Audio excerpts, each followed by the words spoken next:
What is up, folks? It is Will with Exposing the IWC, and today we're going to be exposing the IWC, which is going to be a kind of a change of pace for this channel because usually I just focus on talking about creative and wrestling in general, but today we're going to actually pay attention to the actual name of this channel and talk about what I've been seeing online, which has been kind of ridiculous if you ask me, especially when it comes to Stephanie Vaquer. But we're going to talk about the reaction to the reaction, basically, to Stephanie Vaquer signing to WWE. We're going to talk about this narrative that the creative in AEW is good now. Whether that's true or not, we'll talk about that.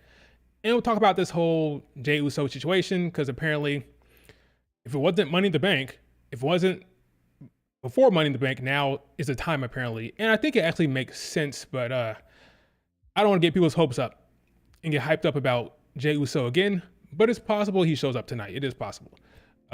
Based on the trends. We'll talk about the trends that they've been doing recently. But first of all, how's it going? Oh yeah, the Motor City Machine Guns, that's what it is? Like MCMG to WWE apparently. Likely. Is that new news or is this the same situation as before? I don't know if that's new news. But yeah, it's apparently they're on their way to WWE. It was believed that it was gonna be AEW, but apparently not. So yeah, that's another group or another expected signee. We'll see how that goes. But yeah, let's focus on Stephanie real quick. So yesterday, was it yesterday? Damn, time flies. Was it yesterday or 2 days before I streamed about Stephanie? When we talked about Stephanie, it was a random stream that came out of nowhere because I was so excited that she's going to WWE. And we kind of talked about the internet's reaction to her signing at that time. And of course, it was tribal. You know, people were upset. People were acting a certain way about it because they're marks and because they are AEW fans or WWE fans, depending on what direction you're coming from. They were having the natural reaction you would expect, right? It was yesterday. Okay, cool. So what we learned once that stream ended, we learned a couple things. We learned that she did have a tryout in 2018. She is a WWE fan. She admired Rey Mysterio. She grew up watching the product. She traveled to Chile for a tryout. She tried out for the WWE. She did not get in, but they let her stay for an extra 2 days to meet her family down there because she was coming down from Mexico. So she appreciated that. She had a good learning experience. She learned that she had to develop her body, get more physical, get more conditioning, better conditioning, improve on her athleticism. She learned a lot from that camp. She took that back with her to Mexico. She trained herself, got better, and developed herself into the person that she is now, the awesome star that she is. Now, it was always her, according to reports, we didn't hear this from her, but according from what we heard, it was always her plan to get to WWE. That was her ultimate goal. That was her end game, get to WWE. 3 years ago, when there was an interview where somebody asked her, hey, would you rather go to NXT right now? Like if we could present you two offers right now, two offers on the table, NXT or AEW, what would you choose?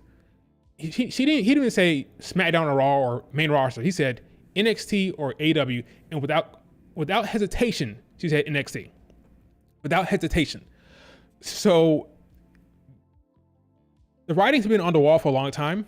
If you knew her, if you knew like her interviews, you've been watching her over a long time, if you've been paying attention, this has been in the works for her for the longest time. WWE was always going to be the goal. So, but AEW fans didn't know that, so they were taken aback and shocked when she made the decision to go with the WWE. I'll say all that because that's what we learned yesterday. So we didn't know that yesterday, but later on yesterday we learned that news. And today, good old Dave, take this with a grain of salt because it's Dave Meltzer, for crying out loud. But he says that AW were never really they really didn't have a chance. According to him, she never really gave them any type of chance. It was always going to be WWE, but she did use it apparently to leverage a deal because WWE were aware that AW wanted her, so they gave her a better deal than the average NXT deal. But she made out very well because of competition, and that's why competition is important. Because AW were out there, because they knew that AW wanted her, they had to raise the bar, raise the funds give her a better contract than which she normally would have gotten had there been no competition out there. So it's good to have two companies that are vying for talent, because the talent get the benefits from that. They work out the deals, they get better offers, etc. So because of AEW's presence, she got a better deal than the average NXT deal, according to Dave. Like, again, take it with a grain of salt. Is Dave Meltzer? He's an old man who doesn't always know what he's talking about. Okay. So she didn't really consider AEW. It was never really her destination. It was never going to happen. Now, taking that into account, there are folks online who are mad. Why? Well, when she went to WWE, or she signed her contract, she had to cancel a bunch of dates. They feel that she didn't go about it the right way, whatever that means, right? They feel like she should have, I'll tell you what it means. They feel like, I'll tell you exactly what it means. They feel like she should have, went about the right way, finish out her dates, drop the titles, put somebody over, and then leave, drop the belts to someone, finish out some dates, finish out your New Japan dates, and then move out the right way. That's what they feel like should have happened. At first they blamed the WWE. They said, oh, this is all the Fed. The Fed did this. This is all WWE's doing. Well, that doesn't really make sense, because the WWE allowed Anderson, when they signed Gallows and Anderson, he let Anderson finish out his New Japan dates. So WWE are completely okay with having talent finish their dates, as we've seen previously. So really what this looks like, what happened here, according to reports, is that she didn't want to do it for whatever reason. Now, I'm not in her head. I don't know the woman. There's a infinite amount of reasons why she decided not to finish out her dates. I'm not going to judge her because I don't know. When the WWE or AEW or any promotion wants to fire somebody or cut somebody, they don't let them finish out their dates. They don't let them finish out their contract. They cut them. So I'm not going to cry for the poor promotion that when a talent leaves, when they can fire or release anybody whenever they want, okay? If it's good for the goose, it's good for the gander, okay? Talent can up and leave if they can. If they can break their contract, they can up and leave. And the promotions can up and fire somebody or release them whenever they want. So I'm not that sad, or, I'm not that taken aback or upset for CMLL and New Japan. I'm not, okay? They can fire you. And then she had the opportunity to leave, so she took that opportunity. Big whoop. Apparently in the CMLL contracts or whatever, how they go about their business, they allow talent to leave if a big company comes in, which is cool. It's her prerogative if she wants to finish out those dates. Again, I don't know why. There can be infinite amount of reasons why she decided not to do it. I don't know her, so therefore I can't judge her too much without knowing the entire story. And again, like I said, companies can fire you and release you anytime. Promotion can do that, so she can leave, whatever. So I didn't really understand the backlash in that regard so much when it comes to the leaving of a company, right? What's happening here is the hypocrisy is my issue. Like, I don't have a problem with people being upset with her for leaving the way she did. That's your opinion. If you are being consistent, that's a problem with the IWC. There's no consistency here. It's all it's hypocrisy left and right. What do I mean? Well, some of the same people who are upset and taken aback by Stephanie Vaquer. I said I did what they did. Vaquer. It's Vaquer. Stephanie Vaquer. That's how you say it, actually, not Vaquer. So people who are upset about Stephanie Vaquer's actions, by the way she left, are the same people who were championing and fist pumping when Sasha Banks and Naomi left the way they did. It's the same thing. Don't let anyone tell you otherwise. They were champions in WWE. They left. They didn't do it the right way. According to them, or according to reports, the rumor is they felt disrespected by Johnny Ace. They felt disrespected, and they didn't want to stand. They didn't want to be there anymore, so they left. Still, that's not going about it the right way. They had matches that were scheduled for that night. They had a match. They left. They went to his desk. They dropped the belts and walked out. That's not professional. That's not professional. That was the opposite of doing it the right way, according to them. What's the difference here? There's no difference. The difference is WWE bad, AEW good, or New Japan good, depending on how you look at it, right? It's tribalism. Same thing the other way. There are folks who are happy Stephanie Vaquer did what she did, or handled it how she handled it, or they don't care. They're indifferent. They're numb to it. While on the other hand, they call Sasha Banks and Naomi unprofessional and stuck up wenches. Okay, so it goes both ways. Just be consistent. That's all I ask. If you had a problem with Naomi and Sasha, you should have a problem with Stephanie Vaquer, and you won't get nothing from me. No criticism from me. If you didn't have a problem with Naomi and Sasha, you should not have a problem with Stephanie Vaquer. No complaints from me again. Be fucking consistent for once in your damn life. But they can't because of tribalism, because they love WWE or hate WWE, or because they love AW or hate AW. There's no consistency because of tribalism. It's all my team, your team. It's like politics. There's no like, when my team does something, it's okay. When your team does the same thing, it's not okay. Simple as that. There is no consistency. That's all I ask, okay? It's the same thing. You can't say Sasha Banks and Naomi were empowering and standing up for what was right and sticking it to the man, sticking it to the Fed, and then say Stephanie Vaquer is being unprofessional, because you don't know the situation. You don't know what kind of disrespect she dealt with. You don't know nothing. You don't know what's going on over there. You don't know what's going on in Mexico. You don't know shit. But you're saying that she's going about it the wrong way and it's fucked up, right? Be consistent, folks. Okay, that's all I ask. You got some people online calling it out. For example,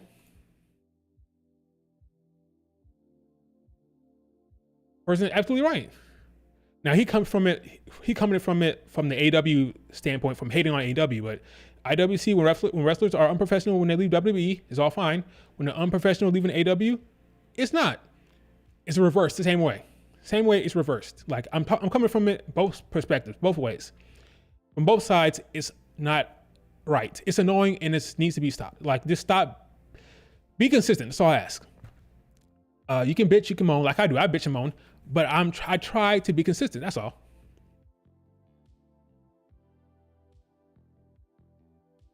Sasha Banks get the FU to Vince, so you say it's cool. Okay, I'm good with that. Pedro, it's good when she did it to Vince and Johnny Ace. Again, people don't like Vince. People don't like Johnny Ace, so it's okay, right? You should have no problem with Stephanie doing what she did. That's all I'm saying. Be consistent. You do feel bad for people who bought tickets. Okay, that's fair. That's fair. And by the way, Razar, I'm not saying anybody's right or wrong. All I'm asking for is consistency. You're saying that you're okay with what she did, but you feel bad for the fans who bought tickets. Cool. That's fine. I hope those fans can get refunds if they want refunds. If they bought a ticket for her and her alone, I hope they get a refund. And that makes sense. I'm not picking sides and saying who's right or who's wrong. That's not what I'm doing here. I'm just saying be consistent. Stop being hypocrites. That's all I'm saying. Just be consistent. Nobody knows what happened in the meeting when she was signed. Everybody assumes it was WWE that made her do it. Yep. But at this point, I don't think it was WWE. At this point, reading all the reports I've seen, it's looking like it was her decision. That's what it looks like. Which is fine. I don't know her. I don't know her situation. I don't know what she's doing. She just wanted to get the hell out of Mexico, maybe, for whatever reason. That's perfectly fine. Again, companies can fire you. Promotions can fire you. WWE, AW can fire you anytime they want. So God forbid a talent get out of their contract and leave and dip out. Oh, but they need to do it the right way. But the right way would have, from the other perspective, maybe the right way would be having them finish their contracts outright. Now, don't just release them, right? But hey, it's a business. You have the right to release somebody. Well, then she has the power to get out of their contract and leave when she wants. I'm not hating on her for that. I'm not. Just can't. I can't bring myself to accept a release, but then get mad when someone doesn't do it the right way, whatever that is. You know, I can't bring myself to. I can't compute this. Okay, I just can't. I try to be as consistent as possible. So when the WWE releasing somebody, I'm not that upset. I'm never that upset about it. I'm like, okay, that sucks for that person, but I get it. They weren't gonna get any TV time. They made a decision, budget cut, whatever. They don't believe in that talent. they don't have a direction for that person, so they wanted to release them. Fine, it sucks, but okay. I can't then turn around and be, Stephanie, how dare you leave how you left? No. Same thing with Toni Storm. Toni Storm ran out, got out of town with the WWE. She was in the middle of a freaking story with Charlotte Flair, dead in the middle of a feud. Did she finish out the feud? Did she lose the right way to Charlotte Flair first? No, she said, I'm out. It's the same thing, folks. We can't pick and choose based on tribalism. That's all I'm saying.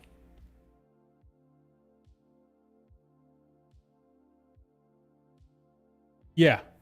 In a perfect world, you finish your contract. Like, well, Dijak. I don't understand the Dijak shit about the folks. Dijak had a contract. He finished it. Now you could say, well, they called him up and they gave him the impression that he was going to have a main roster run, but they didn't cut him. He did his entire contract. He had his contract ended.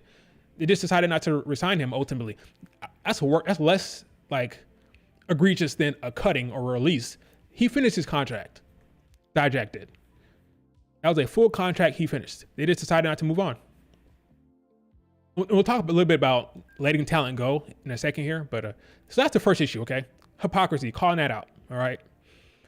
It's the same thing. In conclusion, it's the same thing. If you're upset about one thing on one company, you gotta be upset about it with the other company as well, or you're a clown.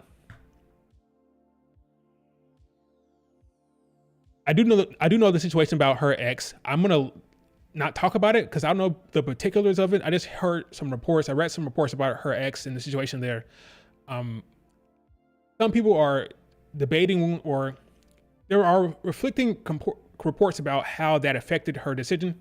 I don't want to dive into it, her personal business. I'm just talking about her professionally and people reacting contradictory to what's either company is doing. But in terms of her personal life and what's going on there, I'm gonna leave that alone. But I did hear about it. Yes, I did hear about it. All right, so that's that. Call that nonsense out. Let's move on to talk a little bit more about Stephanie in the WWE. Now, I believe that it is possible that the reason why Stephanie was called in early, well, early as in they wanted her immediately, is because there may have been a change in creative direction here. I was under the belief that Julia was going to dethrone Roxanne ASAP. And by ASAP, I mean the next PLE, which would be No Mercy. I'm thinking it's possible now because Stephanie Vaquer is now a high profile name based on her, all this news and the buzz and the Forbidden Door thing. She's kind of a big deal now, a little bit. I believe that they are now fast tracking. Let me rephrase that. I think it's possible that they are now fast tracking Stephanie Vaquer because maybe they want to let Julia have her run in Marigold, right? Julia is about to win the red belt. Spoiler alert, she's going to win the red belt in Marigold, okay? She's going to win that championship. I was under the belief that she was going to, by the way, here's the red belt right here. The red belt. I was under the belief that she's going to win that belt and go back and forth between WWE and Marigold. Maybe even be a double champion with the red belt, or the Crimson red belt as they call it now, and the NXT belt, and do both. But with this Stephanie Vaquer signing, things have changed a little bit in my mind because she's not a chump. She's a legitimate, fantastic wrestler. She's gonna walk into NXT, the best wrestler in that brand, in that damn brand, I believe. She's better than Roxanne in the ring. And she should be. She had all the experience in the world. She's been wrestling a little longer. She's better than Roxanne. She's the best wrestler in that ring now, in NXT, assuming she goes there, which she is. So in my opinion, you don't bring her in to lose to Roxanne, I don't think. So what if she beats Roxanne, becomes champion, you have her hold it down, and you let Julia have her run in Marigold, and then come over when she's ready. Maybe they decided, you know what? We want to do it back and forth. We want to do this whole cross thing, but maybe it's better for let her have her run in Marigold and then come over permanently to the Orlando permanently, settle in, bring her family, get her house, whatever, however you want to do it. That way she's not going back and forth. It's possible. And the speed in which the Stephanie Vaquer thing happened, canceling her dates, maybe they told her. I don't want to make it like a WWE thing because we don't know, right? But maybe they said, okay, we have plans for you, Stephanie. You're gonna go right after Roxanne Perez right away. Julia, you can hang back in Japan. Come over when you're ready, full time. We won't do the whole back and forth thing. We change our mind. You stay over there full time. When you're ready to drop that belt, the beautiful red belt here, then you come over full time. It's possible. Yeah. What do y'all think about that? Does that make sense? Does it make sense that it's possible the WWE has told her that, you know what, hang back in Japan, finish out your dates, be there full time, represent Mari Gold full time. And then when you're ready, you can come over. We're gonna let Stephanie Vaquer dethrone Roxanne and run NXT brand as champion. Then you come over. Then we can do Roxanne in the main roster. We can do Stephanie against Julia in NXT. That makes sense. Stephanie dethroned Roxanne Perez, yes. Because if they're fast tracking her now that she signed, what are you going to do? Have her not be on TV? And if she's on TV, everybody knows with all this fandom and all this fanfare who she is, her pedigree, her talent. She's like, in my opinion, top 5, top 10 in the world in the ring. Easy. Like, if you told me right now, I think Stephanie Vaquer is top 5 in the world in ring. No debate for me. Definitely top 10. She's that damn good in the ring. You're going to bring her to NXT and do nothing? Or does she dethrone Roxanne and Julia can hang back?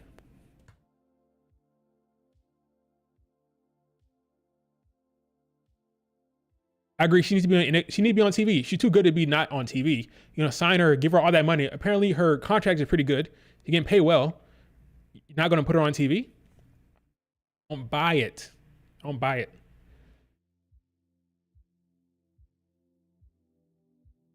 Right. I think when Roxanne loses the belt, she's going to the main roster. Because I think, in my mind, the story is Ava keeps serving up talent over and over again. And ultimately, she gets fed up. Like, you did this to me. You sabotaged me. You never wanted me to be this champion. I'm out of here. She's going to go to the main roster, leaving Julia, or in this case, Stephanie, to be champion. I think that's when I think the second she loses, she's going to the main roster. Is over. The second she loses, she's not going to stay there and compete. She's going to go because she's going to feel like Ava screwed her. She's going to feel like NXT is beneath her now. Like, I'm done with this place. You didn't want me to be champion. You were against me the entire time. I'm out of here. And then Stephanie Vaquer can stay down there as champion while she goes to the main roster. I think it makes sense. And now, because I don't know what you do with Stephanie Vaquer. If the plan is still to do Julia coming in and taking it off her, are you going to do Stephanie against... I guess you can do Stephanie against Kalani Jordan.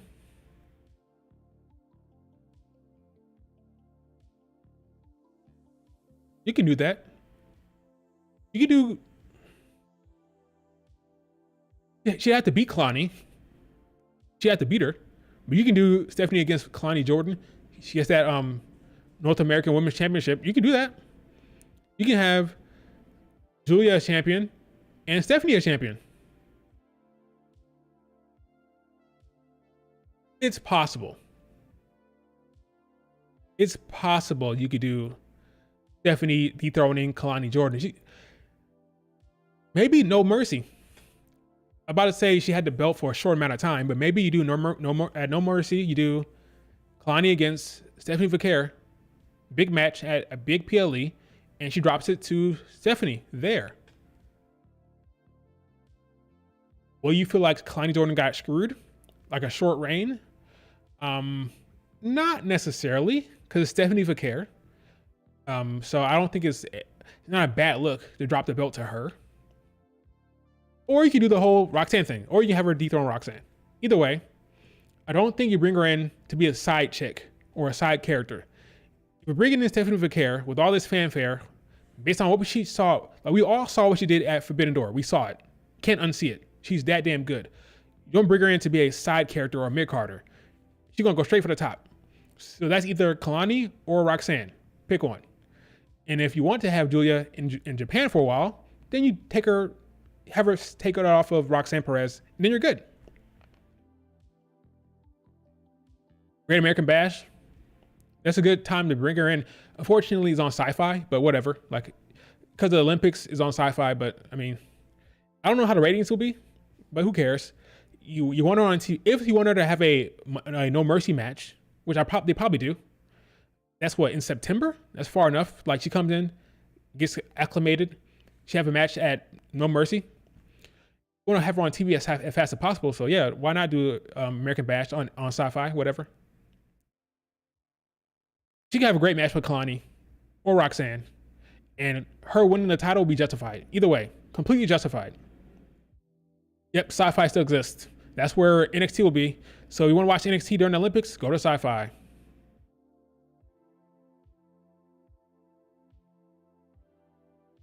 That's where we got to go. Yeah, so that's my thought. I just want to run it by you guys. I think Stephanie might change the plans for the title when it comes to Julia, depending on her plans, because she's about to win the red belt. Maybe you want her to have that red belt, and maybe not go back and forth, because I don't know how that's going to work. It's possible to work both shows. It's possible. It's possible to work NXT and Margot, but Margot's schedule is a little different. I think she wants to be there for all of those shows, and if she wants to do that, she probably have to miss an NXT here or there. Like, she can't make everything. She can't win the NXT belt and be at every NXT, which is fine. I mean, Roxanne Perez wasn't at the last NXT show. Lonnie Jordan wasn't on either. Both women's champions weren't on NXT last week. They both missed the show. So you can have her on every other show, maybe. It's possible, but it is a lot of travel. Maybe they decided, you know what? Let's not do that.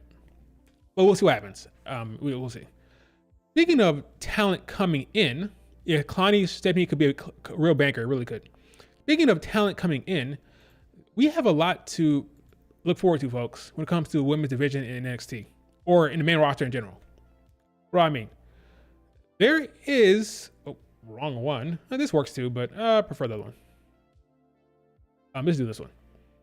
Now, there are these three women you see right here: Stephanie Vaquer, Julia, and Delta. They're all headed to WWE. Delta is not official, but it's very, very likely that she's going to WWE because she had a tryout in Australia at the Chamber last year. She did very well, and apparently she's wrapping up her dates now. So it's looking like she's going to come in that PC class, the one they did for Asia. She's going to come in and headline that class with Julia. So Delta is about 95% likely she's going. She had the tryout. They liked her. She's coming. She's going to come. So all three of these women, Stephanie, Julia, Delta, they're all coming, right? There's rumors that Miyu Yamashita, who's currently wrestling in Tokyo Joshi Pro Wrestling, she has a match against Shayna Baszler at Bloodsport. There's rumors that she is coming to WWE. That's like very, very like not strong, by the way, just so you know. Not strong rumors. But let me find that here it is, Bloodsport. Here it is. She has a match with Shayna Baszler, very good Joshi wrestler, who's over there working in Tokyo Joshi Pro Wrestling. She's rumored to be WWE bound, maybe. And then I've been trying to get freaking Megan Bain the WWE bag. Thank you guys for liking this tweet. How many likes this tweet got? Over 826 likes. I said under the Shawn Michaels post, I said, now get Megan Bain. 826 likes. Hold up, who is this? Very talented wrestler, that's who it is. Very talented. Powerhouse. She would have a different presence on NXT. There's nobody quite like her with that power and that size. A little different. She stand out immediately. And this interest is, there's rumors that WWE are interested in her as well. So you got, not to mention Jordynne Grace. Jordynne Grace is a lock, right? Her contract ends at the end of this year. She's a lock. She said on a freaking WWE YouTube video, her dream was to wrestle in WWE. That's her dream. It's going to happen. She's going to drop that belt at the end of the year, and she's going to go to WWE. So you got Julia, Stephanie Vaquer, Delta, Jordan Grace, Megan Bain, I'm hoping, Miyu Yamashita being rumored. You got a lot of women coming in, a lot of talent, right? Why do I bring all that up? Well, back to that freaking image. That awesome image. Okay, what's this here? Well, when you got talent coming in, talent has to go out. Sorry, not sorry. That's how it works. You can't, there's not an infinite amount of spots, okay? When you have talent coming in, talent got to go out. Whether that's releases or contract expiring. We saw with Dijax, we saw with Sean Camp, however you say his name. I can't remember his name. Stuff like that. Talent got to go out. So what I'm saying here is, I don't want to hear the whole, because we all want this awesome talent. You got Jordan Grace, you got Delta, Julia, Stephanie Vaquer. I don't want to hear this whole, oh my God, why that person got released or why that person not re-signed. They did them dirty. Oh, they're going to regret. No, they're not going to regret anything. You got to let talent leave to bring them in. I'm sorry, that's how it works, okay? Every time WWE lets someone go, there's crying on the internet. It's crying, but guys, what do you want them to do? There's only a certain amount of spots. There's going to be some NXT talent that gets released. And I'm sorry, it's kind of obvious the ones that are going to go. Even on main roster is obvious. People who are not being used, who are just on the roster, not being used at all, they're probably not a feature for them. And if you're bringing in this type of talent, you're bringing in these names, they got to go. Some of them got to go. I'm sorry, it's just the case, okay? So stop crying about it when it happens. I mean, it's this reality. It's a business. It's a business. Who's going to push back after these signings? There's going to be some pushback. Trust me. There's going to be some pushback, but there's no other way to go about it. You have to let some talent go. It is what it is. Like,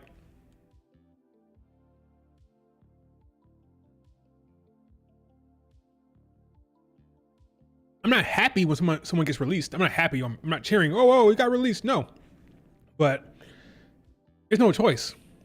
You gotta make room for these women and men. And sometimes that means not re-signing.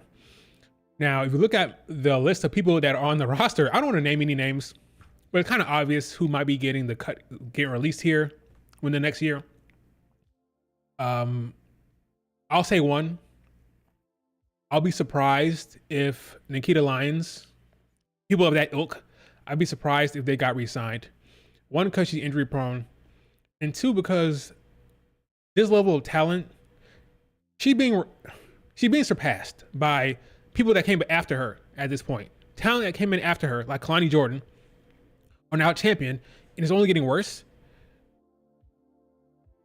I fear that there's certain talent like that, for example, who have no future in the end, and they may get released. Go back and watch that video I made for I made a video in NXT. I wonder if I can find that video. I made a video about talent that I thought might upside. I made a ranking S tier, A tier, B, C, D. Talk about who I thought had main roster upside. I had Kalani Jordan and Sol Ruka in the A's. And I had a D. I had a D ranking. Those women are in trouble. Okay, so you go back and look at that. Those women are in trouble. Tegan Knox, I fear for her. When their contracts come up, when it's time to resign, they should be worried. That's all. They should be worried. I'm not saying they're not going to get. I'm not saying they're not going to resign. I'm not saying that's not going to happen. It's possible they get resigned, but they should be worried. And people shouldn't be shocked. Okay, that's all I'm saying. When you're bringing in talent, some people got to go. Income talent, outgo talent. That's how it is.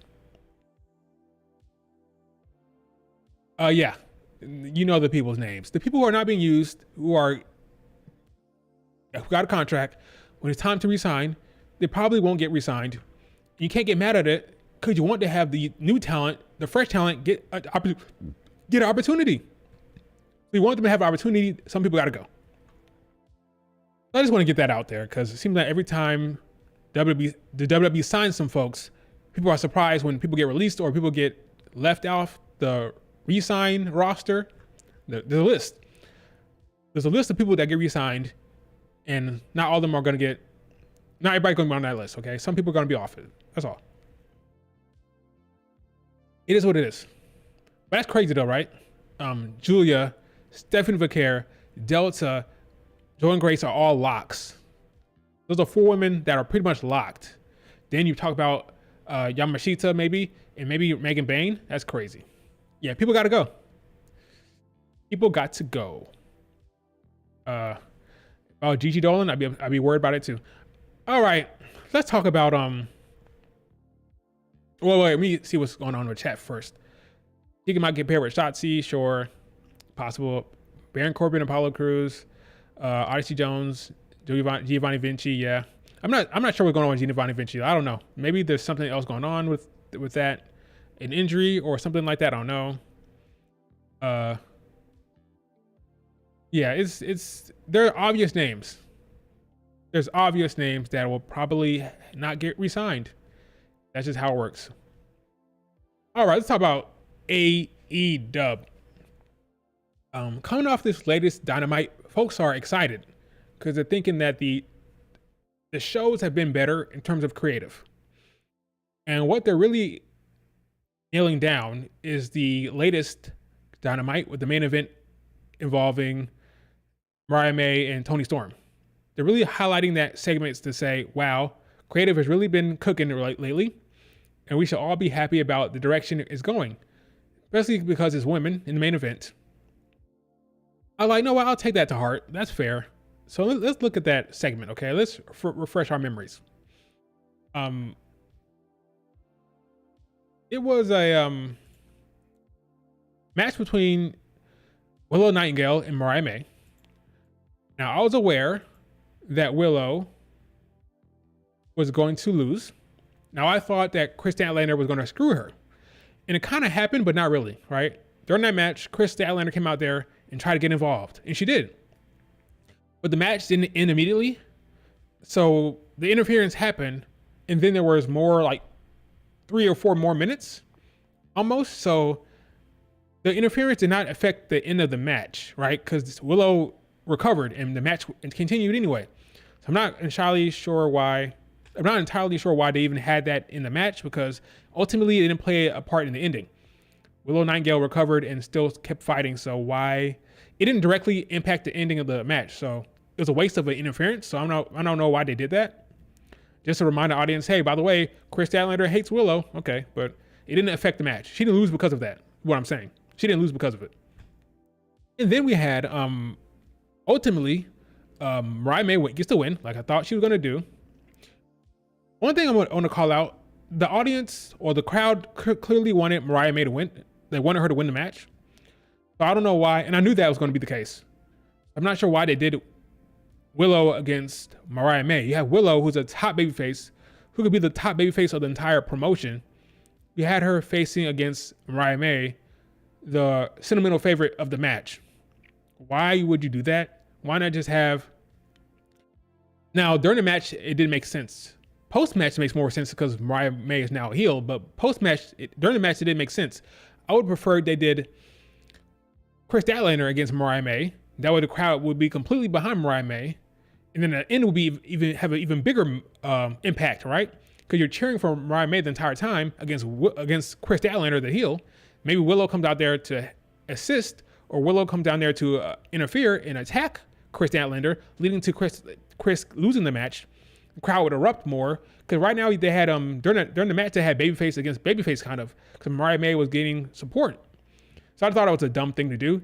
You should have just did Chris Statlander against Mariah May. Crowd would completely be behind Mariah May, and Chris would be the heel clearly. But anyway, and then that would have made the ending even more crazy because they're rooting so hard for Mariah May, and then she turns, right? This makes more sense, but whatever.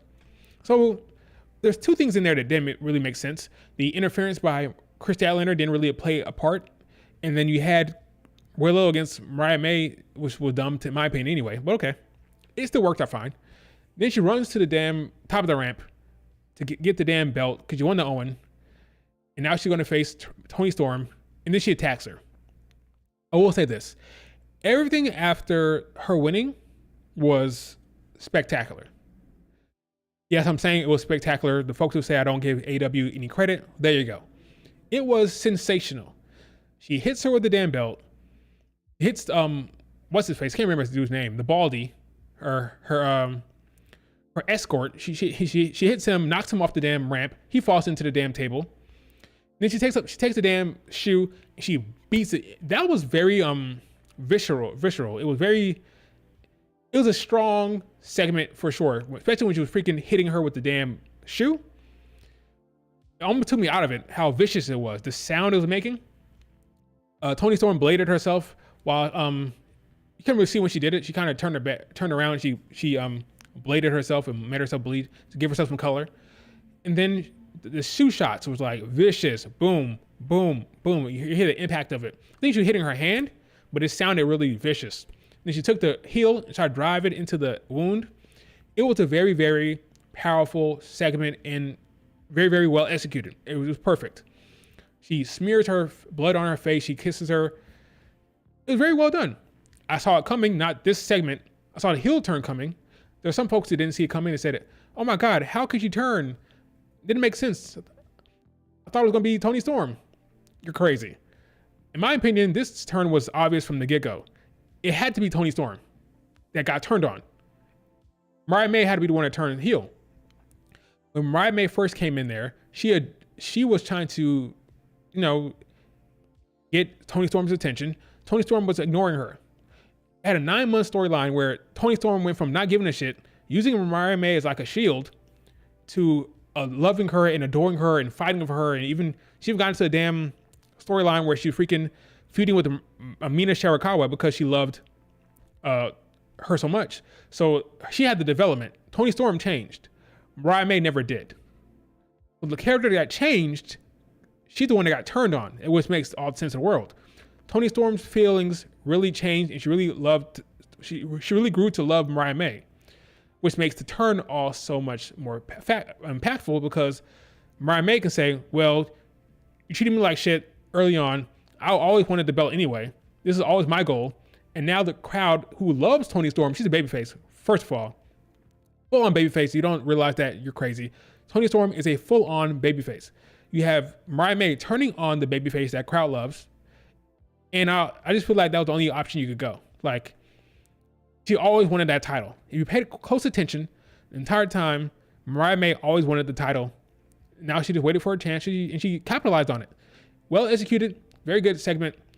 Now, what's happening with AEW recently is that they're ending these shows with a big story beat.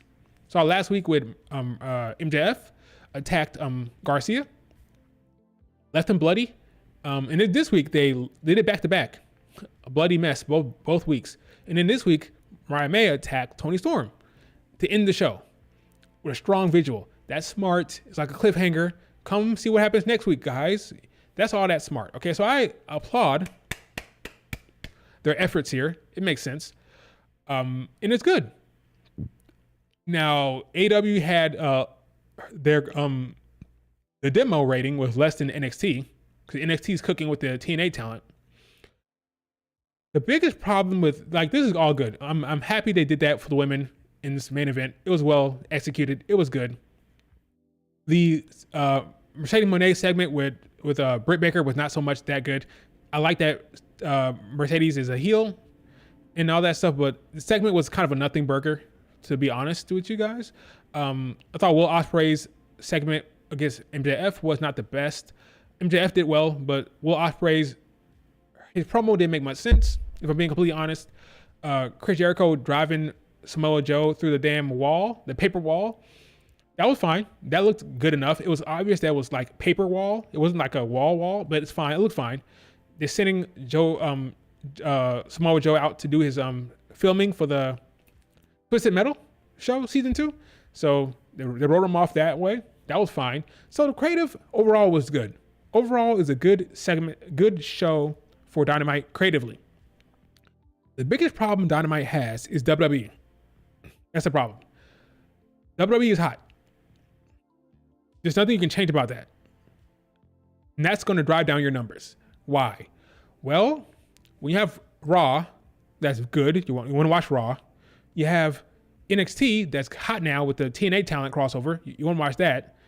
It's back-to-back shows, Monday, Tuesday.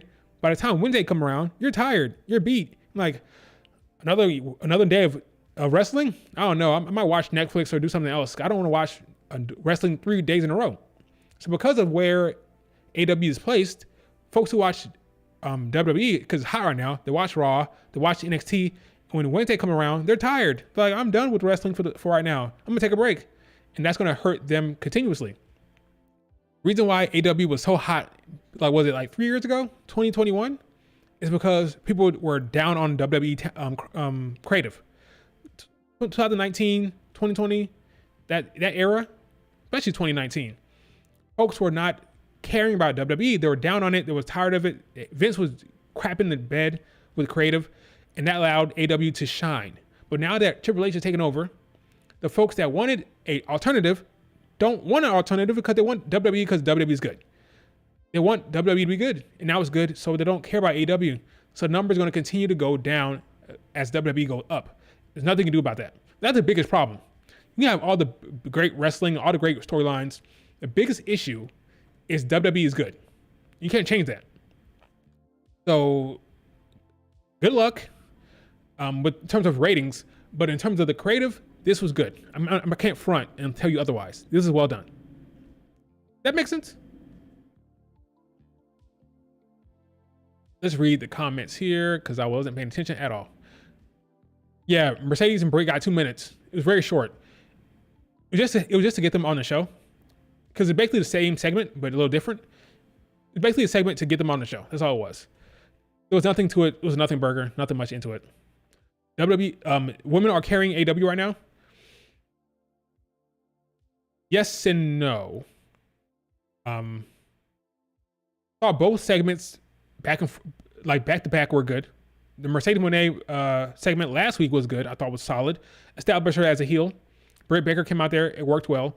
And then this week, this angle was very good. I want to see some more women on the TV. Right now, there's only one major angle per episode. Like last week, it was the major angle between Britt Baker and Mercedes. This week, it was Mariah May and Toni Storm. I want to see a little bit more women sprinkled in there, but I agree. It's been good. I don't know if it's carrying, but it's been good for sure. It's been good. Luther, that's the name. Yep, thank you, Luther. Doing Mariah May and MJF's heel turns back to back. I agree. This segment with the whole turn at the end of the episode with blood, that was kind of weird to do it back to back. I thought this one was better. This one was better than MJF's. So this ended up overshadowing MJF's thing. Honestly, I'm not even thinking about MJF anymore. The talking point, the visual is this right here. This is what people are talking about. Folks already forgot about the MJF thing. Like nobody cares anymore. They probably should not have done the same thing. They probably should have did something different for the MJF thing if they had this planned. Because this overshadows it. This kicks his ass. It's way better. So they probably should have did something else for MJF. Really good segment, I agree.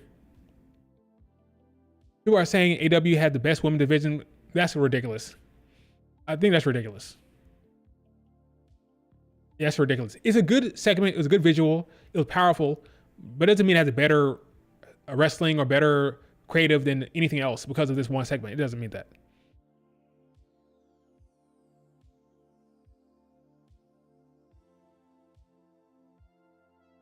It was a great segment, yep. We need to calm down. I agree. Great segment, but pump the brakes. Let's see what happens next week. Pump the brakes. Doesn't mean AW is saved or the women's division is cooking. Like, let's wait and see. Let's wait and see how it plays out. Because I was not a fan of the whole Mariah May, Mina, Shirakawa, Toni Storm thing. I wasn't a fan of that. We want Mina. I wasn't a fan of all that. This is good. It was always leading to this, though. This is 9 months of storytelling. 9 months of iffy storytelling, in my opinion, to get to this. It's kind of iffy for me. Not the best. But this is worth it in terms of the ultimate goal, the ultimate end game here. Mercedes Moné segment was pointless on Dynamite. I agree. It was just the same thing. It was just to get them on the show. That's all. Mercedes Moné had to be on the card. She said, okay, let's do the same thing. Let's go out there, do a toast. Some people are saying that she was hinting at Natalya. Spoiler alert, folks. Natalya has a offer on the table. and she has yet to accept it, according to reports. So now people are speculating that Natalya is going to go to AEW. And they're saying that she had a line in there about best there was, best there is, best there ever will be, kind of referencing Bret Hart there. So they thought, okay, that's referencing the Hearts. So yeah, Natalya's on her way. That's like a speculation. I don't know why you would do Natalya tease there, considering she's in a feud with Britt Baker. Like, why the hell are you? Let's say it is Natalya. Hint. Why are you talking about Natalya when you're feuding with Britt Baker? It doesn't make any sense. I don't buy that. I think we'll just say she just used the line. I don't think it means Natalya's coming. I think that's ridiculous. The worst thing that happened to AEW was Triple H getting creative. Yes, it was the worst thing. That did it. It really did it. Because folks never wanted an alternative. They just wanted AEW to, let me rephrase that. Folks never wanted an alternative. They just wanted WWE to be better. They wanted WWE to be good. They didn't want an alternative. They want WWE to be good. And once they got it, all right, cool, deuces. And CM Punk. CM Punk leaving AEW and then going to WWE, that was like half the energy there. Half the enthusiasm was CM Punk there. When him gone, like, okay, so WWE is good now and CM Punk is over there? Half the audience. Like that. Not half, but 30% audience is like, poof. They went from 1,900,000 to 600, all because of creative and CM Punk, really.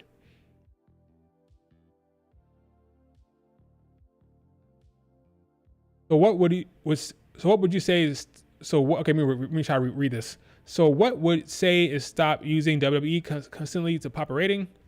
Mercedes and Britt, I am lost as to what the heck is going on here. Mariah kept building her up. Then we saw, okay. Ooh, messed up there. So the grammar wasn't great there, but I got it, dude.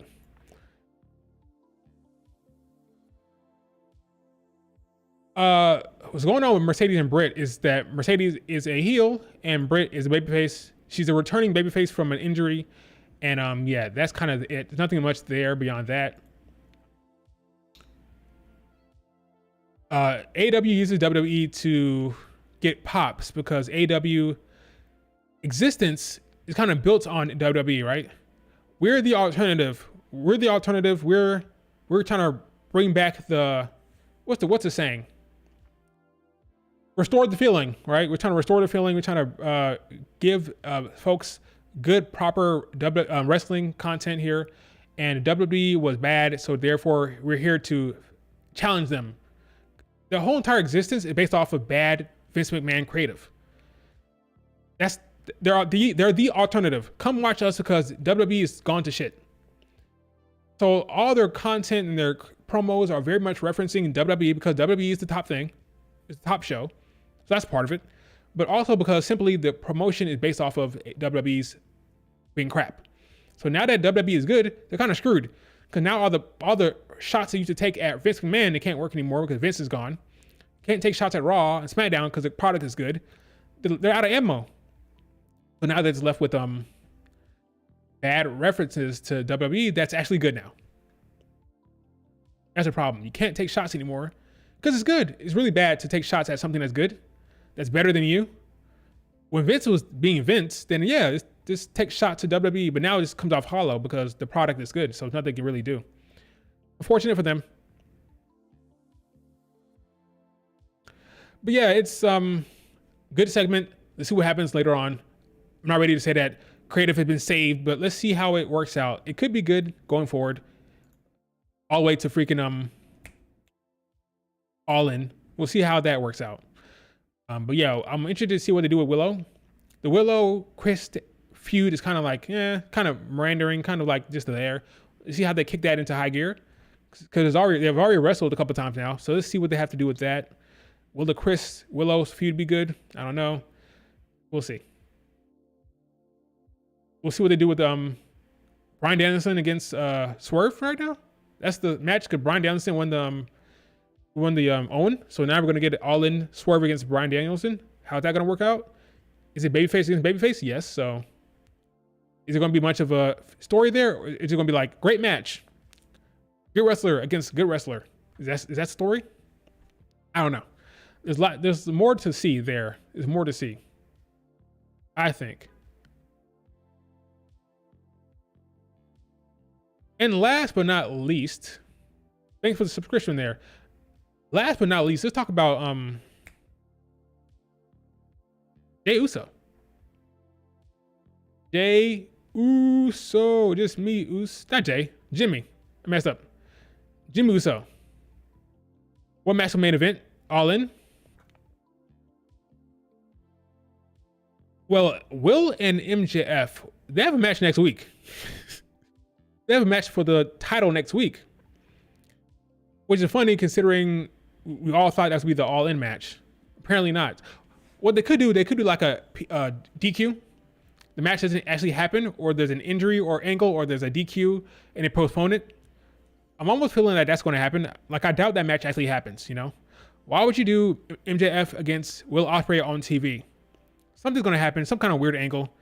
It doesn't make any sense. That's a all-in match. So why would you do that next week? We'll see what happens. But I doubt that actually happens next week.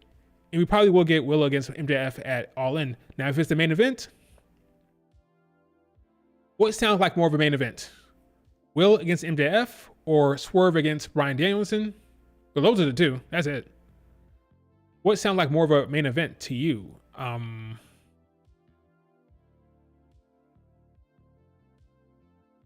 Will is hot. MJF is the top heel. That would suck for Swerve. But probably Will against MJF. Because MJF is a full-on heel. And Will Ospreay is a full-on babyface. Not the top title, but you really want to do Swerve against Bryan Danielson in the final of that thing? I don't know. I'm not sure. I don't know what would be the main event there. Probably Will, MJF.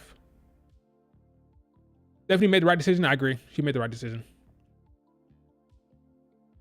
And finally, before I open up to questions, let's talk about Jimmy Uso. Now, Jimmy Uso is probably... Oh, wait. Look at this. This woman signed in February and is still nowhere to be found. This is a fake graphic. This graphic is not real. This is fake. Although they didn't make a real graphic for her yet. She signed. No debut, no nothing, no creative, no even graphic. Again, this is a fake graphic. This was made by a fan. Where is Camille? Where is Camille? No one knows. Nobody knows. All right, let's talk about Jimmy Uso. Megan Bain, stay away. Stay away, Megan. I implore you, stay away from AEW. Jimmy Uso is cleared to return and should be returning to TV anytime now. This is code for tonight, in my opinion. From PWN accounts that they're getting more and more popular as the days go on, they're saying that MJF is cleared to return. If that's the case, he's coming tonight. Sean Rossap did the same thing. He did this thing where he says, so-and-so might show up anytime soon. And the second he says that, the next day, that person shows up. Whatever the next show is, that person shows up. That's a way of soft spoiling stuff. He's like, you want to make sure that we know that so-and-so is coming back, but we don't want to say when it is, but they know. So when you put it out, kind of, oh, you're telling us. Okay, next week. Okay. Next show, they're going to be there. All right, you spoiled it. He thinks he's not spoiling it, but he is. Like, he thinks he's sly and slick. Now, dude, you're spoiling it. You think you're not, but you are. So if this is the same kind of thing here, then it's possible that Jimmy Uso shows up tonight. Now, why is this likely? Well, I talked about this in my last stream. WWE are really building up the post PLE shows. The Raw after the PLE has been big. The SmackDown after the PLE has been big. For example, Clash of the Castle. Who showed up on Raw? The Wyatt Six. You had that big, huge Wyatt Six thing. The next SmackDown after Clash of the Castle, what happened? Jacob Fatu showed up. After Money in the Bank, what happened? Rhea Ripley returns. Now we have the SmackDown after Money in the Bank. Maybe Jimmy Uso returns. There's like a pattern here, right? Big PLE, the next Raw, the next SmackDown, big return, big show. Rhea Ripley showed up on Raw. I could see Jimmy Uso returning tonight. And if that happens, that is a trend that we should monitor going forward. The Raw after SmackDown, the Raw after SmackDown, the Raw after the PLE, the SmackDown after PLE are big shows that they will then have a return or a big segment. So I can see Jimmy Uso coming in tonight. It's possible. We all thought it would be Money in the Bank, but no, it'll be SmackDown. Maybe. I don't want to get you guys hyped to say, oh, he's coming tonight. I don't know. He may not show up tonight, but I think it is possible he does. If that's the case, what happens? Does he attack? Because right now, Solo Sikoa is living high right now because he pins Cody. Maybe have another big segment between a big pull-away brawl, and then Jimmy Uso's his theme hits. Big pop for Jimmy. Huge pop for Jimmy Uso tonight if that happens. And then the four are standing tall. Jimmy, Cody, Randy, and KO are standing tall after the show. That could happen. How you guys feel about that? Are you guys ready to see Jimmy Uso return and fight against the Bloodline 2.0? And how would you do it? How would you have him return? Big pull-away brawl. Maybe come in the main event. They're probably going to do a freaking main event thing with Bloodline. Because last week the main event was DIY, right? DIY winning the titles. Then they had that vignette. Maybe this week you have the Bloodline storyline close the show, and Jimmy Uso returns with big fanfare, big pop, and all that stuff. So that could very well happen. Jimmy Uso returning tonight. Will it happen? I don't know. Let's see what the internet is talking about right now when it comes to Jimmy Uso. Are there any new spoilers? Let me be careful before porn comes up. You never know what pops up with the internet thing. He's cleared? Okay. All right, we know that. Same reports. He's cleared. Nothing new. I think he shows up tonight. It's possible. I won't say he will, but it's possible he shows up tonight. Is that how the WWE has been dealing it? That's how they've been dealing it out recently.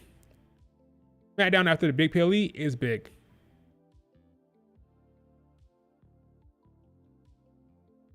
Jimmy and Kevin are going to be the same predicament as Bianca and Bayley, trying to work together. Yeah, that's true.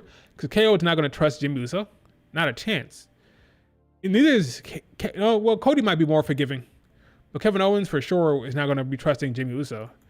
That's an interesting nugget there. Do you trust Jimmy? Can you count on him? He's going to turn. So that's going to be cool. That's good. That'll work well. So I think it's possible, but we don't know. We don't know. Don't get too hyped about it because we don't know. Speed averaged astonishing 1.5 million views per episode on X. That's astonishing. Okay, cool. Triple H. Apparently, Speed is a huge success. It's a huge success according to Triple H. Is it really? I don't know. I don't know if it's a huge success, but according to Triple H, it is. Speed. Kevin needs to be done with the Bloodline, in your opinion? Yeah, he's been there for a while. He's been dealing with the Bloodline for a while. Same way Bianca's been dealing with damage control. He's been dealing with Money in the Bank. He's been dealing with Bloodline for a while. So maybe Bianca should be done with the damage control, and then he should be done with Bloodline stuff. That's how it should work. Oh, Tiffany. Tonight we're gonna get Tiffany time celebration. Who's going to interrupt her? Right now, who's going to interrupt her? Naomi or Chelsea Green? Probably Naomi. Nah, probably Chelsea Green. Somebody got to interrupt her. Someone's got to interrupt her. Who does it? Predict it right now in the chat. Who interrupts the celebration here? Assuming there's a celebration, it says she's going to make an appearance. Yeah, she'll probably come out there. Who's going to interrupt her? Chelsea Green, Naomi, Bianca, Jade. What's going to happen? Naomi?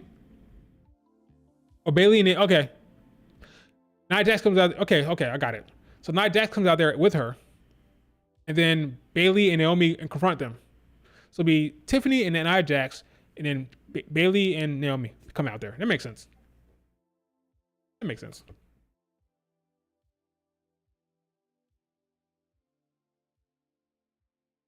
Good for Tiffany. Good for Tiffany Stratton. Out for the porn. Make sure it's not gonna pop up there. This is an awesome. This is cool.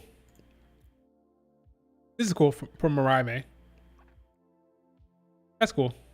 The blood with the Owen belt with the trophy. Steph's kiss. Oh, the pink briefcase.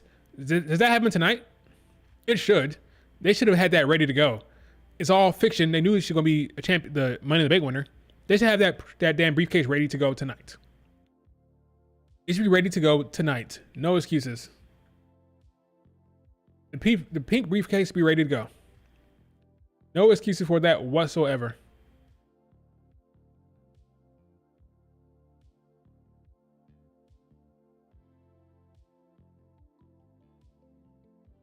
You know? Yeah, I don't see either NIY as a failed cash-in at this point because Drew already failed. I don't think we're gonna get back-to-back failed cash-ins in the same year. Had Drew not failed, I'd say it would be a fail, but now, no. The Tonga twins debut soon.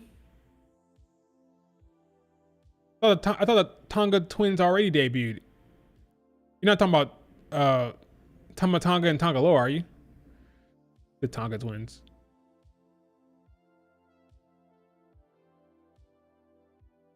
Look at these two. These two are like the closest of friends. Nia Jax and Tiffany Stratton. Yeah. Tag team. What is Tiffany Stratton doing? Lord. Yeah, tag team right there. Let's see. All right.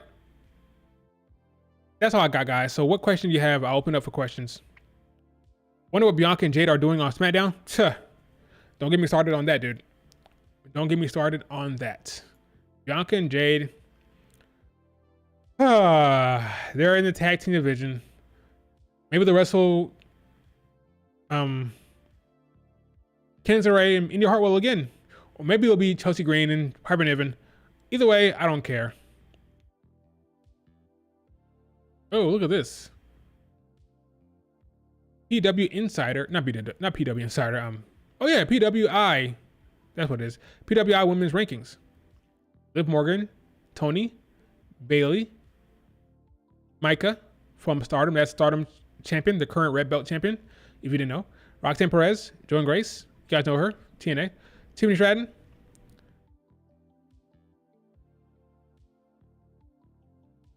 Watanabe. I know Momo Watanabe, but not this person. Chelsea Green and Mercedes Moné. Let me search his name real quick. Why am I blanking on that name?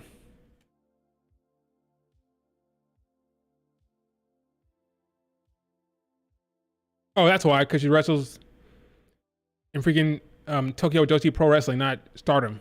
Okay. So she's DDT, Joshi Pro Wrestling. Fine. That's why I don't know her. That's why I don't know her. Cool. What to say? Well, what's going on here? She's the what? Current Princess Champion for Tokyo Joshi Wrestling. Okay, cool. Yeah, I don't know her. Did not know number 8. At least Bianca's having fun. Sure she is. That's what she says, but is she really having fun? I don't know. I'm not so sure. I'm not so sure she's having fun. Does she get along with Jade Cargill? Sure. Sure she does. But she's having a lot of fun. Maybe. I don't know. Okay. I'm not having fun, okay? I'm not having fun. That's all that matters. I'm not having fun. But it is what it is. I can't do anything about it. That tag team is not ending anytime soon. Can this Rhea Ripley Liv Morgan trilogy stretch to Mania? Yes. It can, and I think it will. I can, and I think it will stretch all the way to Mania. Rhea versus Liv, for sure. Tiffany versus Charlotte Flair at Mania for the title. If you want Charlotte Flair to have another win, give her another title win, then sure. That would mean she needs to win the Rumble or the Mania, or Chamber, right? Assuming Tiffany is still the champion, right? If Tiffany is a champion going into Rumble season, then Charlotte Flair would have to win the Rumble or she had to win it regardless. What am I talking about? Charlotte Flair had to win the Rumble or Chamber regardless, no matter what. Assuming she's not the champion, right? In that scenario, Tiffany's the champion, right? That's interesting. Having Charlotte win a Rumble or a Chamber. I don't know about that one. I don't buy that. I don't buy it. I don't buy Charlotte Flair winning the Rumble or Chamber this year or next year. I don't buy it. So it's gonna be rough. It's gonna be rough to predict that one. Naomi versus Blair feud. That's still happening? I guess. We'll see what happens tonight. They kind of put the brakes on that one, right? We'll see if that actually happens. No, that's a different person. No. The person facing Shayna Baszler is Yamashita. Miyu Yamashita. This is that's a different person. Not the same person. Same company, they work in the same company, but not the same person. Let's see. Bayley is not carrying the title into Mania. Maybe not. I don't know what's happening with Bayley. I don't know. I think she beats Nia Jackson. That's it. That's all I have for Bayley. She beats Nia Jackson. Everything else is a toss-up. It's a coin flip. I don't know what's going to happen after that.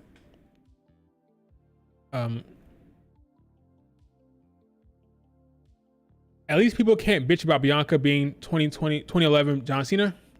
That never bothered me. People are dumb online. Bianca was over, getting great reactions. The crowd never turned on her. And they never will, as long as she's babyface, so. That never bothered me. Charlotte gonna be a 2-time Rumble winner. First one? Possible. I don't see it this year, though. I don't see it this year. I think freaking Jay Cargill is going to the Rumble. I keep saying it. I have a gut feeling. Jay Cargill, Rumble winner. That's my thought process. Is it the best way to go about it? Maybe not, but I just think they're going to give her the push. The ultimate push. If I'm wrong, I'll be happy, but Jay for the Rumble, I think. Maybe Blair Davenport is the driving factor for Naomi's heel turn? Maybe. Who does Cody face at Bad Blood? Probably, I'll say Jacob Fatu. Jacob Fatu or Randy Orton. Am I streaming SmackDown tonight? I don't know.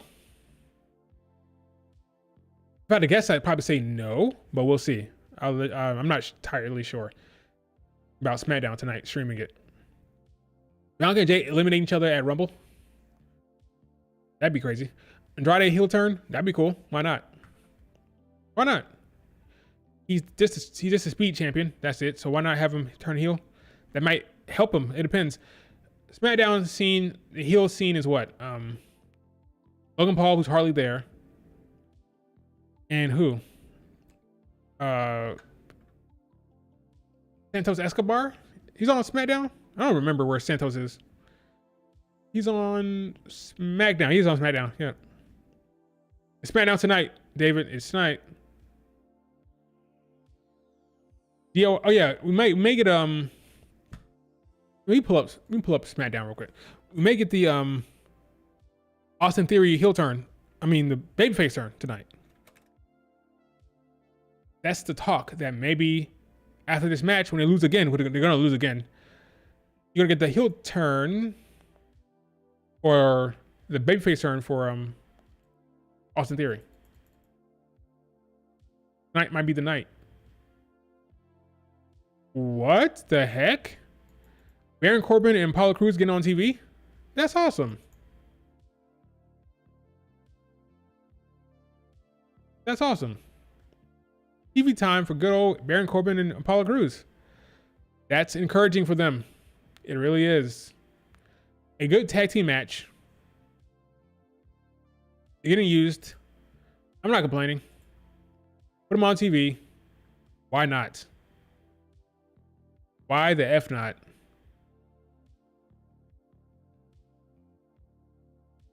Why not?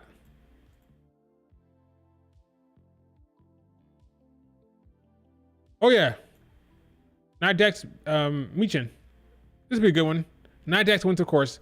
Nia Jax has to match at SummerSlam. She has to win. Momentum for Nia Jax. That's cool. Big time momentum for her. Bloodline. Okay, cool. Nothing too that exciting on SmackDown right now. Where is the DIY match on here? Where's the tag team match? Not on here for some reason. Baron Corbin and Apollo Crews will be tag team going forward. That's good. Melo's also heel. That's true. Miss Bobby Lashley, agreed. Same as well. Both Nia Jax and Michin get time. Yep. Oh, you hope to get time. Yeah, same here. I do as well.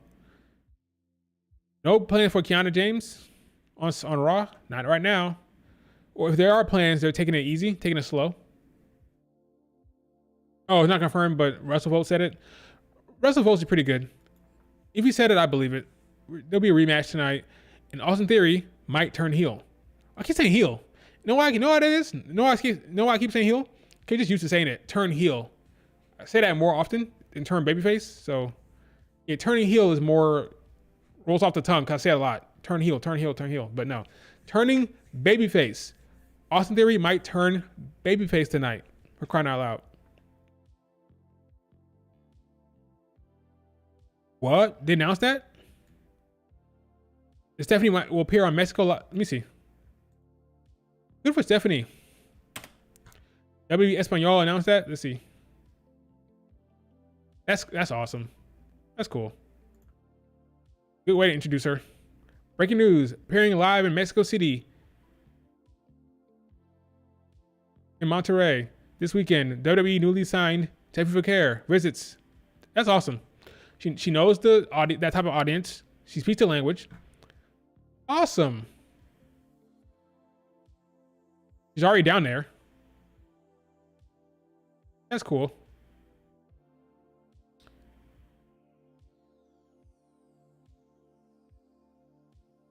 That was fast. That's another thing. You talk about speed of it.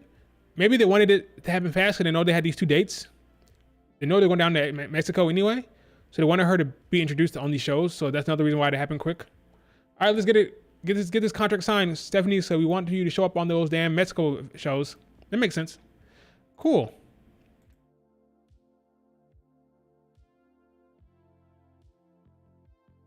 That's cool. Wow, already? Yep. Dang.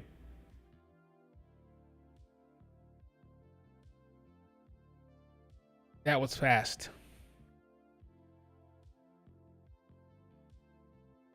I don't hate it.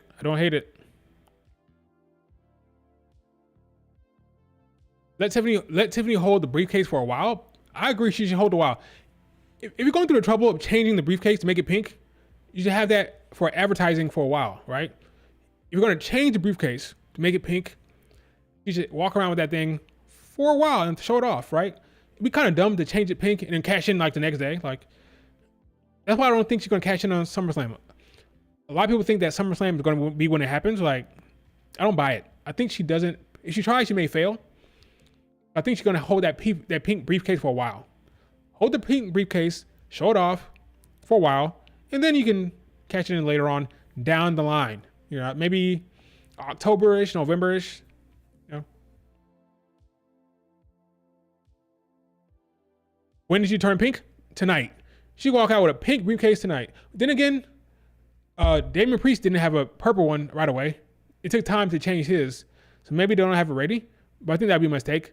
I think they should have it ready already because they knew it already. Unless they wanted to keep it secret. Maybe they didn't want to have plans to turn it pink because they make it obvious to people. Maybe the scoopers that were there, they didn't want to tip to the result. Because if you have backstage going around that, oh, Tiffany's getting a briefcase, a pink one, then that might spoil the damn thing. So maybe they waited. Maybe she won't have it pink yet, but I'll expect sometime in the next 2 weeks get a pink one. I would hope tonight, but if they don't want to give it away, because I don't know, you have to talk to, who do you talk to get a pink briefcase? Maybe somebody will leak it out, you know? Maybe they want to avoid the leak. I agree. It shouldn't take that long to make a pink briefcase. I don't think it should take that long, honestly. I'm with you. It shouldn't take that long. I agree with you. Hurry the hell up. Yeah, it's gonna be fun. I'm interested in the dynamic between Nia Jax and Tiffany. That's what I'm interested in. Because the whole entire time, Tiffany was trying to get under Nia Jax as like her. She said it'd be the queen of the ring and the princess of the ring. So she wanted to be the understudy, the number 2 to Nia Jax. But now she's the Money in the Bank winner. So how'd that dynamic work tonight? That's what I'm interested in. Interested in the dynamic between Nia Jax and Tiffany going forward. How's that relationship going to change or develop with that Money in the Bank briefcase? When Nia Jax asks her about it, who you gonna cash in on? Tiffany, Liv Morgan, or Bailey? Not gonna cash in on me, are you? I want to hear those conversations. I want to hear those talking points. Like, what's the dynamic now? Storytelling, right? Character work. That's what I want to know.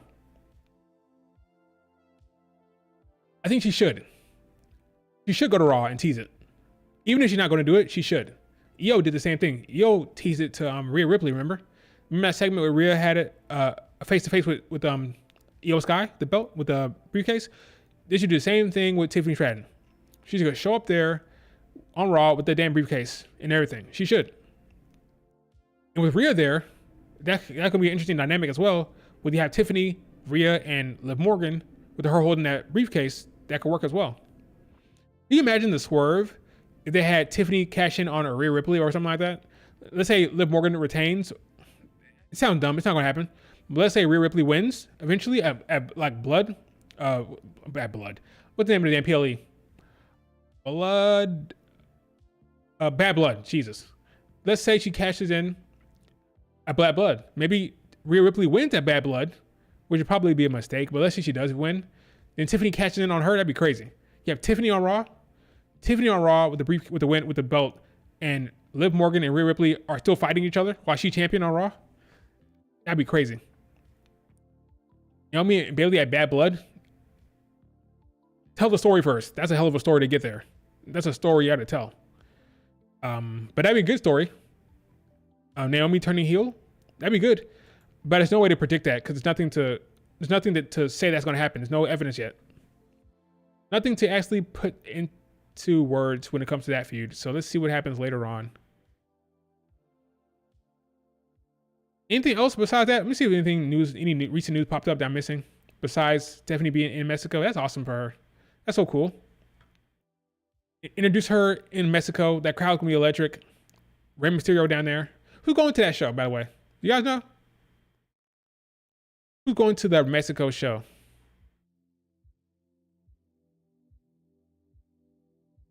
It's a live event. I wonder who's going down there. Probably find it on the website. AJ's in Japan. Ask Styles. Io and Ask Styles? What do you mean? Io and Ask Styles. Oh, AJ Styles. You're saying talk about it? It's duly branded. It's on the Instagram page. WWE Hispan y'all Instagram. Let's see. My bad. I don't know what's going on.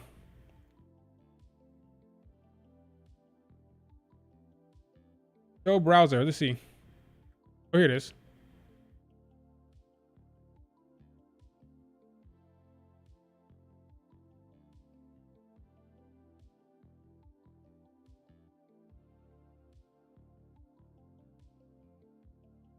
Where is the...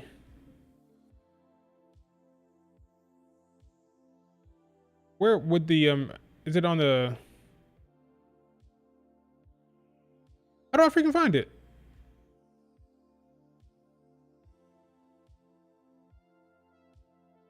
They were announced where? Oh, right here? Okay, so we got Cody going down there, okay. Santos, that makes sense. All the graphics, okay.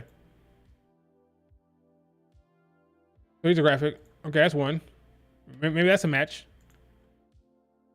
Oh, here it is. Oh. So we got Bianca and Jade. Oh God. Who are wrestling? When is this? This tomorrow? Yeah, it's tomorrow. Wrestling Dakota Kai and Kyrie No Sane, no doubt. Liv Morgan probably wrestling. Who the hell knows?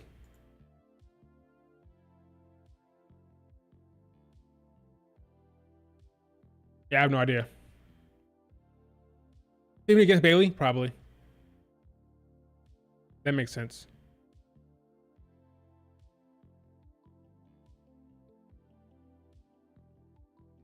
I don't know if Kyrie's in Japan. Did Jay Big Show leave to go home? You saying? Okay. Oh yeah, Dakota Kai is at home. You're right. Who they wrestling against? Freaking Indy and Candice LeRae? Or yeah, probably. Boring. I'm joking. I'm kidding. I'm kidding. I'm kidding. What if Stephanie wrestled Liv Morgan? That'd be crazy. I don't think she's gonna wrestle. I don't think she's gonna wrestle, but she'll make an appearance.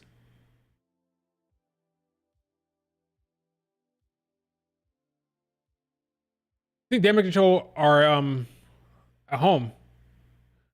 According to AA, Dakota Kai is at home, and Kyrie Sane is at home. I think they're giving them a break because Io Sky's on the road, so they're probably gonna give them the Monday off. Maybe Monday's off completely. So no Damage Control on Monday at all, in any capacity. They got jumped. If that makes sense.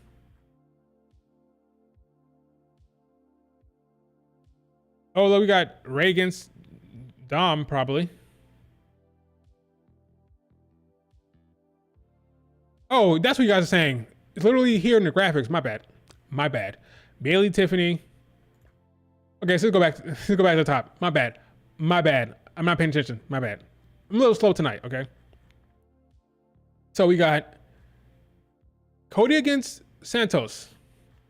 We got Tiffany against we got Ray against Dom. That makes sense. Tiffany against Bailey, which makes sense. They've been wrestling before. This will be the Japan match as well, I think. I think they wrestle each other in Japan as well. That'll be the Japan match for the shows over there. We got... That might be it. I think that's it. Yeah, that's it. That's it. Not going that far down. Yeah, those are the three matches that are set. Tiffany, Bailey, Santos, Cody, Ray against his son. Bianca Jade will face somebody. Probably Candice and Indy Hartwell. Damien Priest will probably wrestle someone like LA Knight, something like that. No, not LA Knight. Probably like maybe LA Knight. I don't know, something like that. Liv Morgan, I have no idea. Liv will probably wrestle Zelina Vega. She wrestled Zelina Vega. Duh. Just confirm DIY against Theory and Waller. Sweet.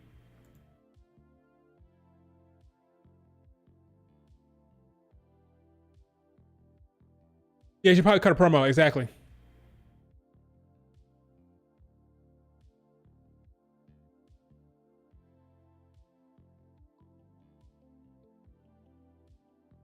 That's awesome. Yep, that's cool. Good shit, man. Good for Stephanie. Didn't waste any time. Waste no time whatsoever. Here's a quote from Stephanie herself. See you tomorrow. Yep. She's already there. She's already there. See you tomorrow, Mexico City. So fun. While AW fans cry. Here's an announcement. Yeah, why? Do we get the Theory? He'll almost said it again. I almost said it again. I can't help it. Do we get the Theory babyface turn tonight? I think so. I think so. It'll be much clearer tonight that he's gonna be babyface, which is awesome for him. New storyline, new character. He's a natural babyface anyway.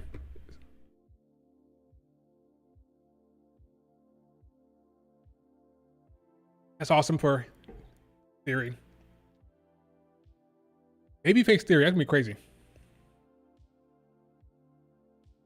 All right, folks.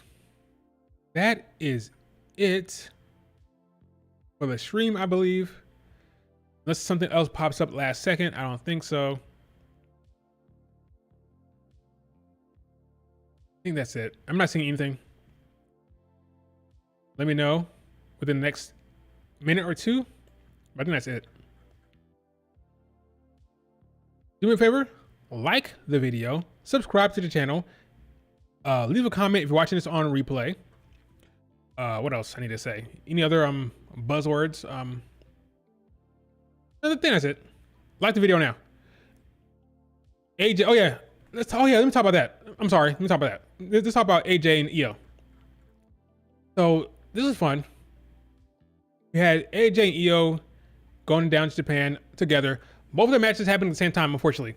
AJ wants to watch Io Sky's match, but he can't because the matches are happening exactly the same time. Why is that like that? I don't know. Well, I know why. Because it's two separate promotions. Noah, Margot, separate promotions. They probably see it as separate audiences. You got women's wrestling versus the men's wrestling. Separate thing altogether. Happening at the same exact time.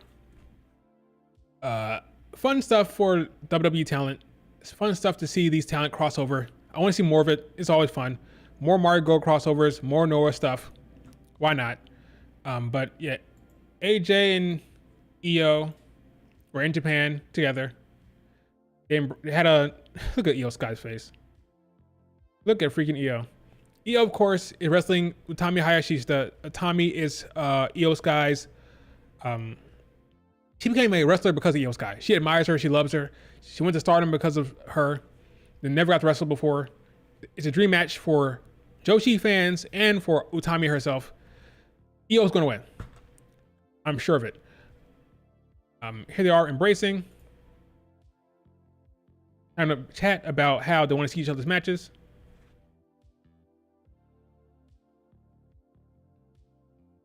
We'll just be sitting there like a. I wish I could hold your back. Yeah, me too. But it's literally at the same time. Yes, there's we couldn't have moved one, so. Yeah, I would be really cool to just be sitting there like another WWE guy watching her. Yeah, I really wanted to watch you match too. So, I'm yeah. so excited about that. Yeah, I wish my body is. That's sweet. Nice, wholesome moment between AJ and Io Sky. They both want to watch each other's matches, but they can't because it's happening literally the same exact damn time. Why? I don't know. I bet it's what it is. Here's AJ Styles talk about Triple H's vision. This is showing the Triple H era of what WWE is all about. It's because I'm not the only one that is wrestling in Japan tomorrow night. Io Sky is also wrestling along with myself, and that just goes to show what Triple H is trying to bring throughout the world in WWE, whether it be in Noah or somewhere else. Having the opportunity to wrestle there is big for everybody, and it just shows how we were willing and able to work together so that we all can make pro wrestling as big as we possibly can. This is So if you want to, Triple H. okay, shut up. So you want to watch this. So Noah, if you want to watch this properly, has a website called it's whatever the Japan check this out. W Japan. I'll show you where to watch Noah. It's the same place where they broadcast WWE content in Japan. By that I mean Raw, SmackDown. Here it is. Here it is. Here it is. I don't know how to pronounce that. Is it ABEMMA? I never knew how to pronounce that per se. But this is where you go to watch Noah. Pay-per-view.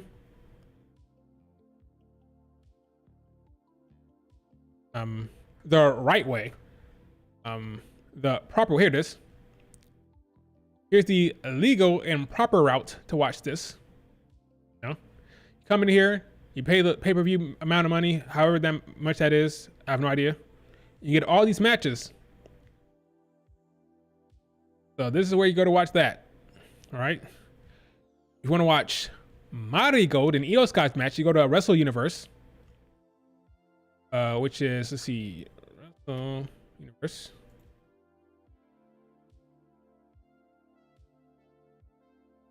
Here it is. Here it is. Look at all these damn. It's funny. They have Noah, so you can probably watch Noah later on. Maybe like a week's. I don't know how it works. I'm guessing like weeks down the line they'll probably upload it here. But for now, if you want to watch the pay-per-view, you got to go to the other site. But later on, they might put it up here like weeks down the line. I don't know how far. Maybe a month down the line they'll put it here. So if you want to watch the AJ Styles match later on, like months later, you can come here. But Io is Marigold.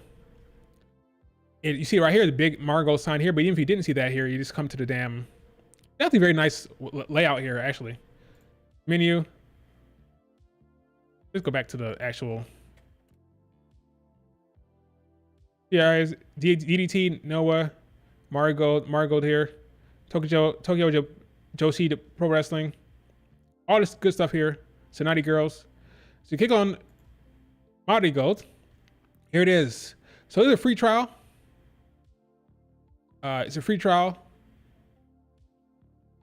to get access to it, free trial, and then you have to pay like $20 to get a free trial. Then you pay $20 to watch it, or you don't need to get the free trial. You just pay whatever the hell this is. I think the $20 is if you have it's a subscription. You could just pay the raw, whatever this is, which would be like, what is this conversion? What is this conversion? Like 30 something to USD. So it's $27. Yeah, so 27 without the subscription. You can do that. If you want to watch it the proper way and support the content properly, then that's what you do. Are there ways to view this stuff without paying? Sure. In the dark webs? Sure. Okay. But this is how you're supposed to do it. Here is Marigold. And then for AJ Styles, you come here, this website. Watch it. Where's the damn thing? It was just here. Yeah, you have to find it, but it's on here. Noah. Here it is. Boom. Bam.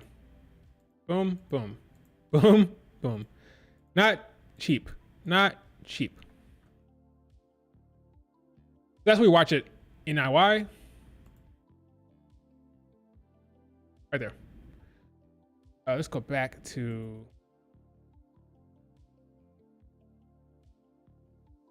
Where was I just now? You threw me off, you know why? I'm kidding. I'm kidding. But yeah, they were in Japan at the same time talking about the matches. Big matches tomorrow. So it's going to be like on Eastern. If you're on the East Coast, it'll be like 1 a.m. West Coast, 10 p.m. So it's happening tonight. It's tonight. I will not be staying up for this. I'll be sleeping, but I'll be watching it as soon as I can. Of course, Twitter will be posting clips and stuff like that, so probably don't want to get spoiled. If you want to watch it through Twitter clips, you know people are gonna be uploading Twitter stuff all day long, Twitter clips and videos, stuff like that. So you can get an experience on Twitter if you want. But yeah, it'll be tonight. So we're on the West Coast in the United States, 10 p.m. East Coast, 1 a.m. I'll be sleeping, but I'll watch it when I wake up. The time, 1 a.m., I believe, for Marigold. On the East Coast, Eastern time. Let me be clear. If you are in the USA, if you're in Europe, it'll be different, of course. Let me pull it up real quick. Here it is. So 2:10 in Japan, p.m. 1:10 Eastern time in USA, 10:10 p.m. in Pacific, and then UK time 6:10 in the morning, which is not that bad. I could wake up. I could wake up for that time easy. I could wake up 6 a.m. for a wrestling show, no problem. 1 a.m. if I happen to be awake, maybe, but I'm probably sleeping at 1 a.m. because I am on the East Coast, and it's pretty much the same time for Noah. Same time for AJ Styles stuff, I think.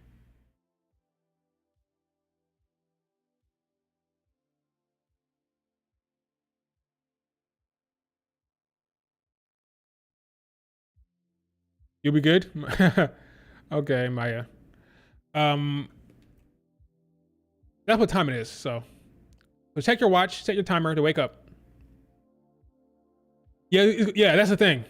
It'd be tough. That's a good point, AA. For Japan to get PLE, unless you do like a morning time, you have to do like a morning time, but you can't do that. You gotta respect local time. But yeah, it'll be tough in that respect. Now, Australia, I don't remember what time I woke up for Australia show. Was it like 6 in the morning? Oh yeah, it's like 5 a.m. So not that bad for Australia. It wasn't as bad. I think it started at 5 p.m. Eastern time for me. But 1 a.m. is something different entirely. Yeah, Australia wasn't that bad. Japan is gonna be rough. West Coast, not that bad. Well, I guess it depends on when you want to start it. Because starting at 2 p.m. What time is it right now in Japan? I'm curious. What time is it right now? Japan time. Okay, so it is then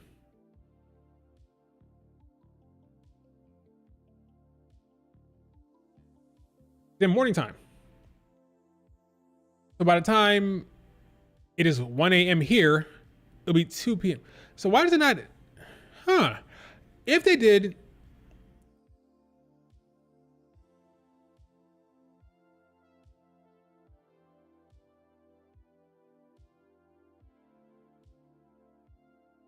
what is something we saw on that? 8 p.m. Japan time is what? That's not bad. Okay, that's not bad. That's not bad. So if they do 8 p.m., a late show, like 8 p.m. in Japan, I don't know the customs. I don't know like why Margot is doing it in the afternoon. But if they do the 8 p.m. or 7 p.m. show, that's in the morning time, Eastern time for me. So 7 p.m. in Japan is 6 a.m. here. That's not bad. I can wake up for 6 a.m. Not bad. So I guess it's because of the afternoon. That's why it's like that. Because Margot is an afternoon show. I don't know why. Maybe that's just how it is in Japan. You do it in the afternoon. You don't do it at night. It makes sense, maybe. Different customs. In the United States, the show goes on at 7 p.m., 8 p.m., right? In Japan, wrestling shows go on in the afternoon. So if they did that at night, then it'd be fine. But it just depends on what they want to do. But yeah, a late show in Japan is fine for me. I can wake up 7 or 6. Or PLE. Right. If they did it in Australia, they do it in Japan. This has to happen later on in the day, not in the afternoon like they do it in here. So yeah, late show in Japan will be fine. That'd be fine. I can wake up 7 to 6. That's fine. But yeah, fun stuff for the WWE in Japan. Big month for Japan and WWE. Got those 3 shows in Japan. Good stuff ahead. Yeah. Io and AJ Styles representing for WWE. We'll see how it goes. These are the 2 big matches for WWE here. 2 dream matches. Both of them dream matches. Both of them huge. Happening at the same damn time of the day. For some weird reason.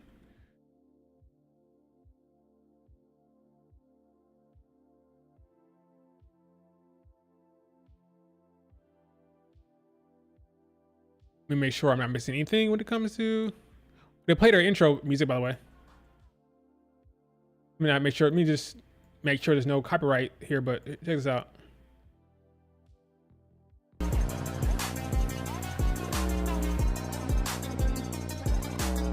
Cool.